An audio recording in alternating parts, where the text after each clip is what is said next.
తెలంగాణ ఉద్యమ గాయకుడు రాష్ట్ర గిడ్డంకుల సంస్థ చైర్మన్ సాయి చంద్ మృతి పట్ల తెలంగాణ మాల సంఘాల జేఏసీ సంతాపం తెలిపింది. హైదరాబాద్ మింట్ కాంపౌండ్ లోని అంబేద్కర్ స్ఫూర్తి భవన్ లో జరిగిన సంతాప సభలో మాల సంఘాల నాయకులు ఆయన చిత్రపటానికి పూలమాలలు వేసి నిలిచారు. తెలంగాణ మలిదశ ఉద్యమంలో సాయి చంద్ తన పాటలతో ఉద్యమాన్ని ప్రజల్లోకి తీసుకెళ్లారని మాల సంఘాల జేఏసీ చైర్మన్ చెన్నయ్య అన్నారు.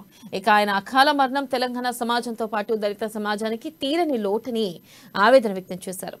సీఎం కేసీఆర్ ఆయన కుటుంబానికి అడ్డంగా నిలవాలని వారు కోరారు.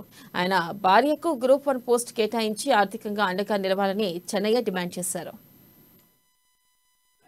అన్ని సంఘాల జేఏసీ చైర్మన్ జి చెన్నయ్యను మేము సాయి చంద్ గారికి సంతాప సభ తెలిపి ఆయన పాడిన పాటలు ఈరోజు అన్ని రాష్ట్రాల గుండెల్లో వినిపించిన పాటలు మేము బాధపడుతున్నాం. ఎందుకంటే మా ఇందున లేనందుకు సాయి చంద్ ఆయన మైబునార్లో పుట్టి కింది స్థాయికి వెళ్ళి ఎదిగి ఆయన అల్లంపూర్కి వెళ్ళి కూడా టికెట్ ఆశించిండు.